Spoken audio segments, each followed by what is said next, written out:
Of all the demos we've had here on the GameSpot stage at San Diego Comic-Con, this one is by far the most populated, as you can see. Joining me on the couch, I have Robert Conkey from Activision and Kuroka-san and Shirahama-san from Platinum Games here to talk about The Legend of Korra. Gentlemen, welcome to the stage. Thank you.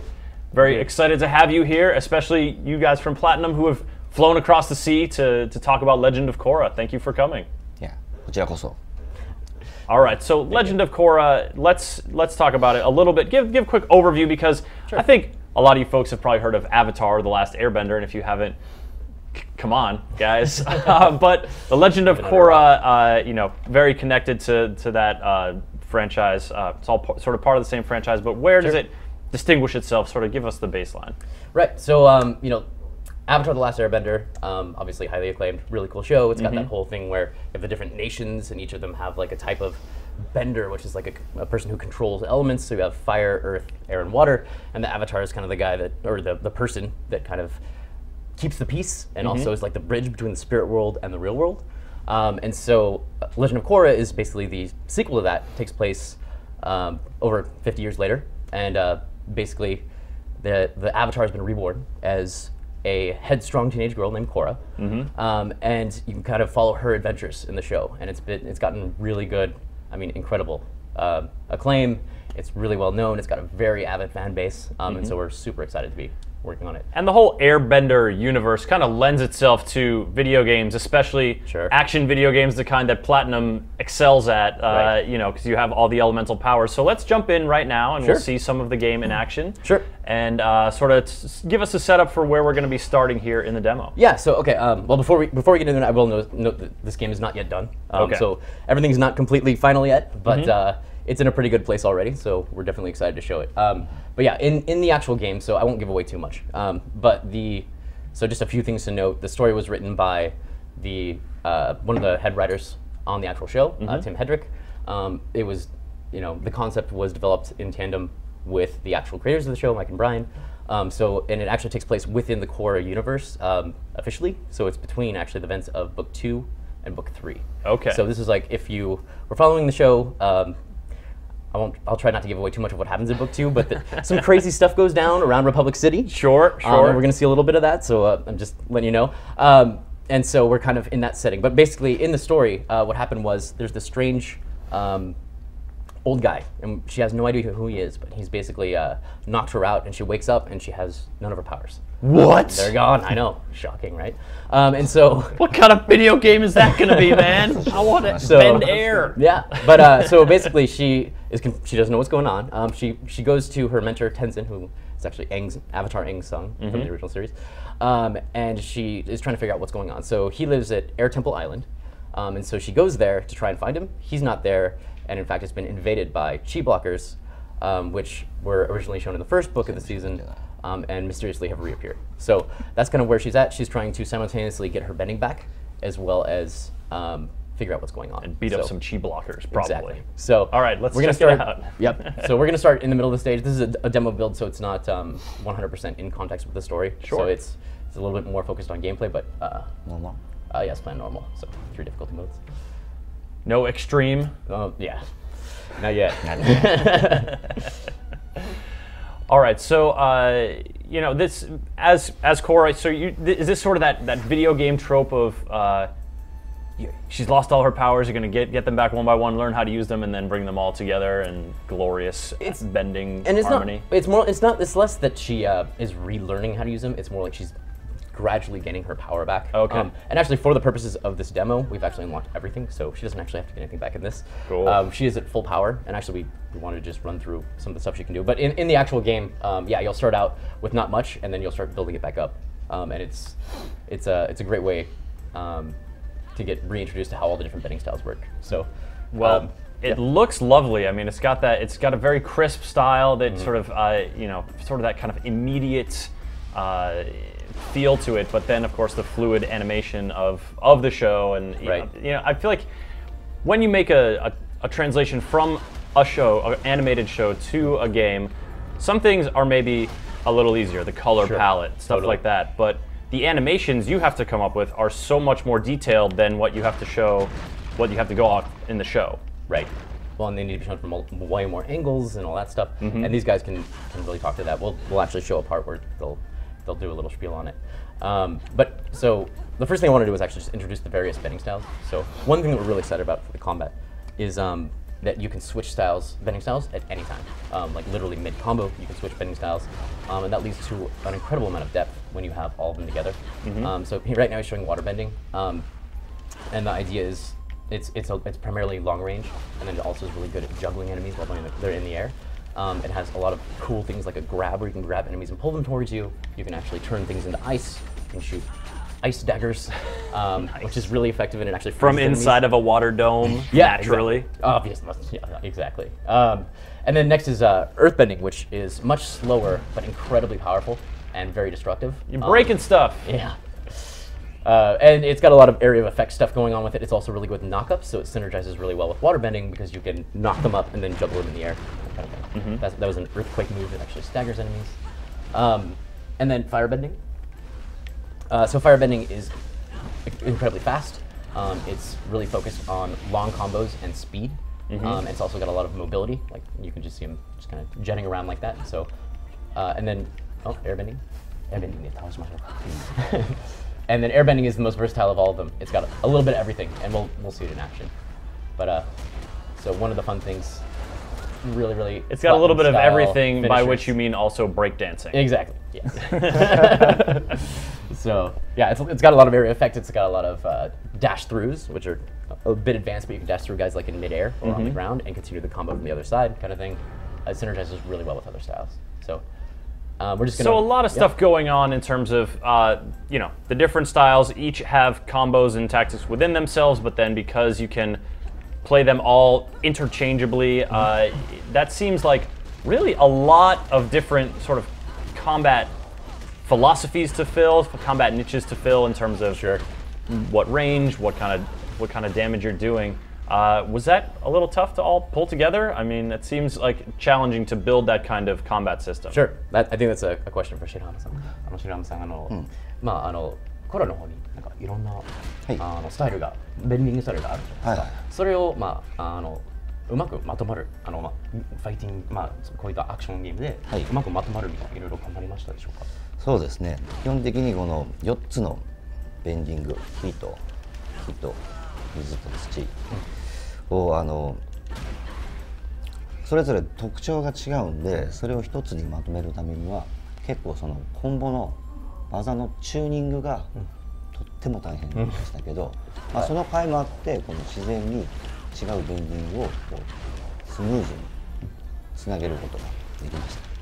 So he said, yeah, because each of the different bending styles had completely different properties.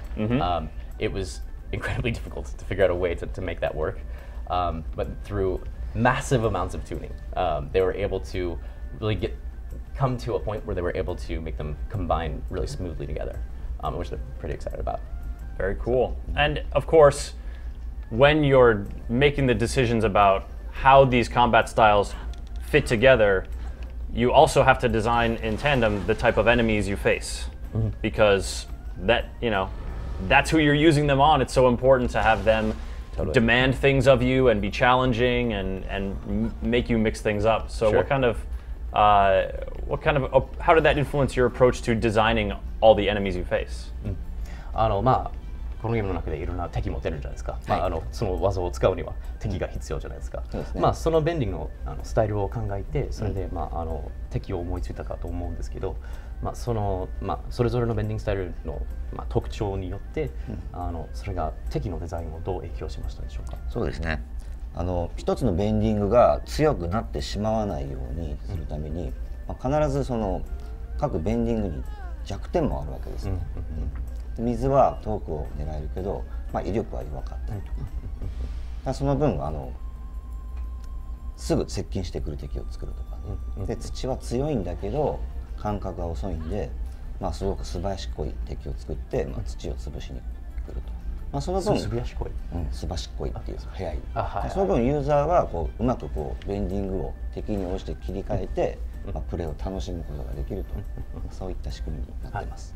So he's saying, yeah, for example, so basically all the different bending styles have their own specialties, but they also have their own weaknesses. And so a lot of the enemies are designed to kind of take advantage of those. So for example, Waterbending is great for long range, but doesn't do that much damage, so there are enemies that attempt to get to close distance with you really quickly. And then the Earthbending the same way.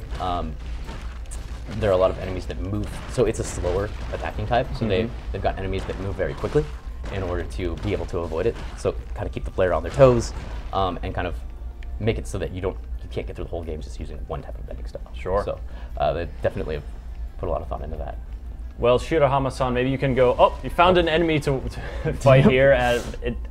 Was that indicative of the enemy being an Earthbender that sort of came down and the Earth smashed out? Yep, so the Triads also make an appearance in this game, which are kind of like the mafia of the Korra world.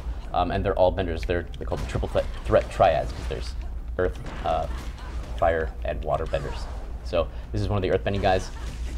He's pretty powerful. And yeah, we're seeing those slow, powerful attacks come against Korra, but now what are we seeing right here? He just got, so basically she got countered by him. So Korra can counter enemies, but the Triads actually can counter her.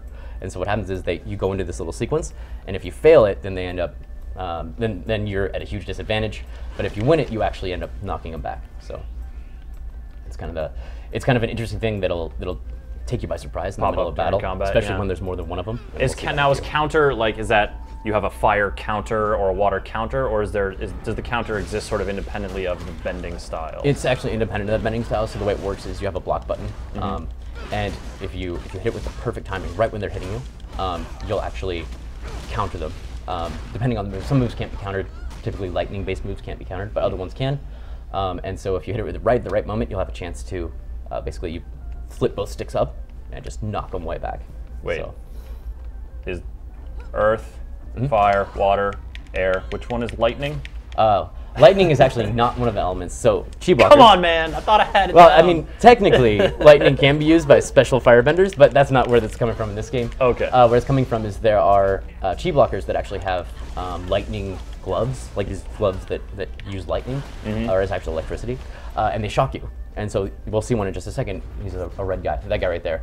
So his moves cannot actually be countered, and so if he hits you, it's pretty rough. But his regular attacks can be countered. So there you go. And then you can kick him over the moon. Yes. Oh, so there we see one too. The lightning getting a hold of him. Yep.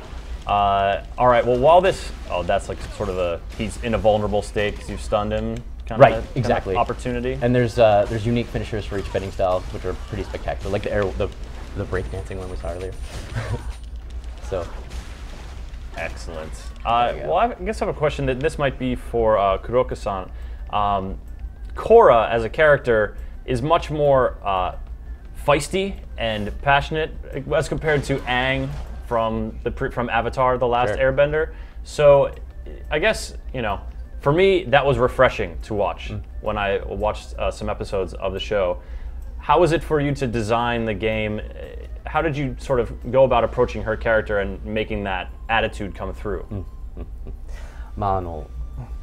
黒岡さんに質問ですが、コラのキャラって結構熱い性格があるんじゃないですか。はい、そうですね。そういった態度があるんじゃないですか。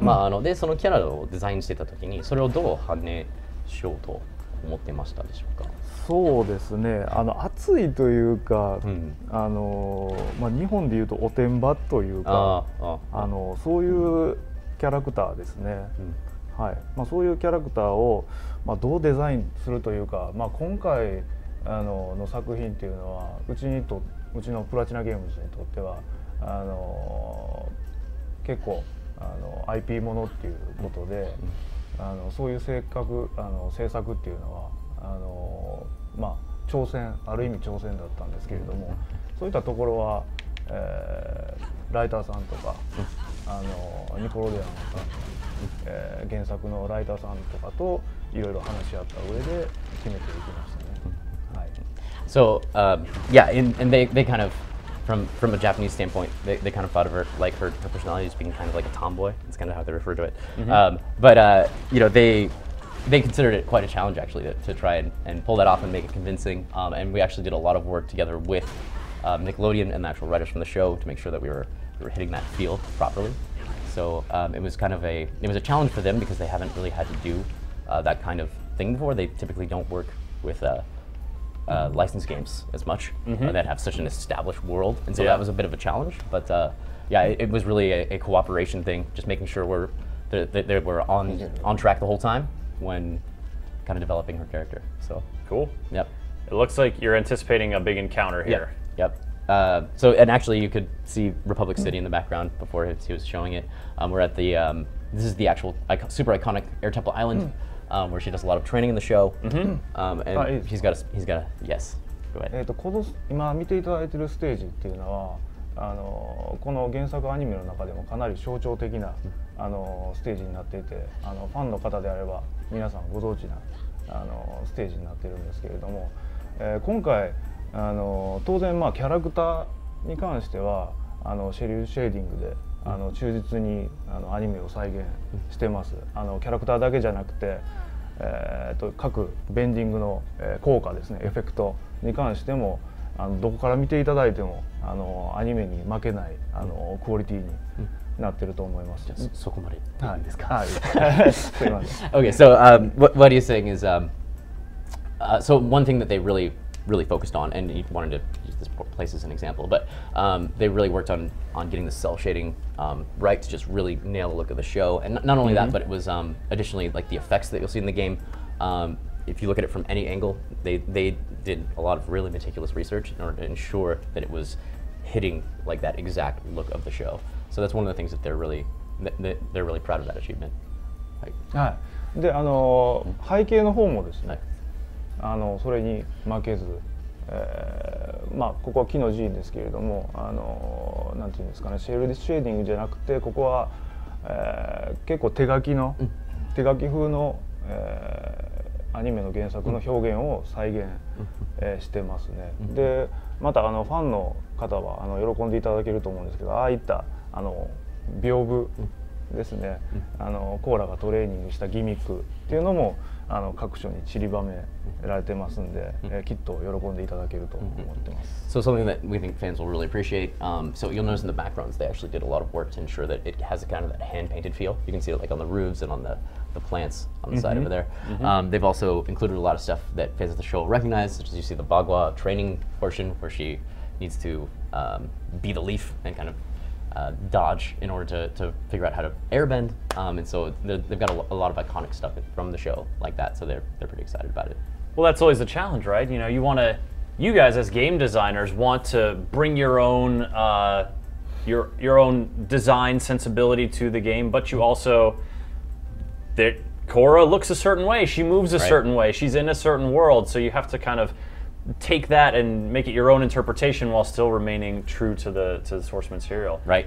And so, you know, Platinum Games, you guys, I feel like one of the things I love so much about your games, about Bayonetta, about Vanquish, is the immediacy of the action and the speed and just how satisfying it is as a pure play experience. So I guess what appealed to you about, well, I don't want to keep you from getting into the dramatic scene right here, but could you talk about what appealed to you about Legend of Korra? What drew you to the game to want to make it? Yeah. じゃあそうですね。じゃあその質問ちょっと先いくんですけど、そうですね。なぜLegend of Korraを手掛けようと思っていたのでしょうか。そうですね。僕の方から。そうですね。今回ですね、まずアクティビジョンさんの方からそういうお願いをいただいたということがまずきっかけにはなるんですけれども、まずそれ以外の理由としては、開発に至った理由としてはですね、何よりこの原作がよくできてるっていうことですね。はい。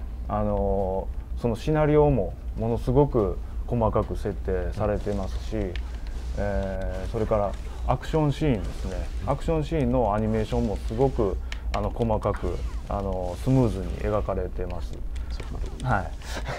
Okay, so he's saying, you know, originally it was brought to them by us by Activision, but you know when they saw the material, because the show doesn't, he didn't say this part, but the show doesn't actually air in Japan, so they didn't know about it when it first came out. Okay. So they saw the source material because we gave it to them and they were just blown away.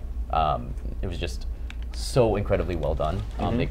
They were really impressed, and particularly the story was just incredibly well realized, and then the action was just, I mean, amazing, right? I mean, it's はい、そのアクションは、はい。あ、そうですね。で、まあそういったところ、すごくまあ魅力的なところが多いんですね。で、まあシリアスなところも多いんですけど、結構コーラの恋愛であったり、ロマンスであったりですね。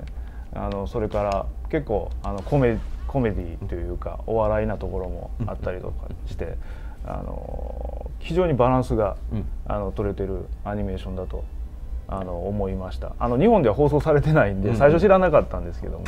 はい。So yeah, basically, so in addition to those, it also has tons of comedy. It's even got romance stuff, and it's just they're really impressed by how well balanced the show is, and it's just so they thought it was really cool. And that's kind of something we haven't really talked about is this, I guess the story, we touched on it a little bit at the beginning, but the story of the game itself, does it, you know, but I think, are we about to enter like a little bit of a different gameplay section here? Maybe before I ask that about the story, okay. Talk to me about what's going on here. Sure. It's the polar bear dog. It is indeed. So Korra's riding her trusty polar bear dog, Naga. And there's various running sequences throughout the game. They're actually connected to the story. This is not an infinite runner, although the gameplay is kind of similar. To infinite runners you may have seen. Sure. It's got some unique twists. One is you can actually use different bending styles, and he'll show them to you in a second. But the really cool thing is the longer you live, the longer you go without dying, the faster and faster it gets. So by the end, it's just totally nuts. So, but yeah, so this he's just used a waterbending ability. It's actually a shield that'll protect him from damage, and all the different elements have different abilities. Right now, we're able to use 3 out of 4. So we'll get to see a few others. That is getting a little quicker. Yep. And this is Earthbending. So there's actually a part where you can do double jumps pretty frequently, save yourself from falling. And then we're just going to quickly show some firebending. You can actually just blow stuff up.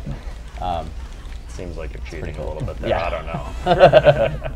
Yeah, no, I mean there are cooldowns, so you do have to think about it a little bit. But yeah, so that's kind of a fun little. Side question: have you guys thought about a mini game that involves petting and cuddling with polar bear dog? ナガ可愛いじゃないですか。ナガを撫でるとか可愛がるミニゲームは考えたことありますか？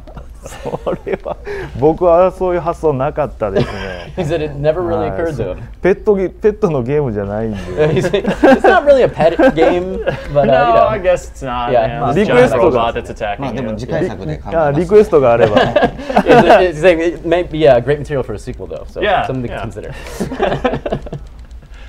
All right.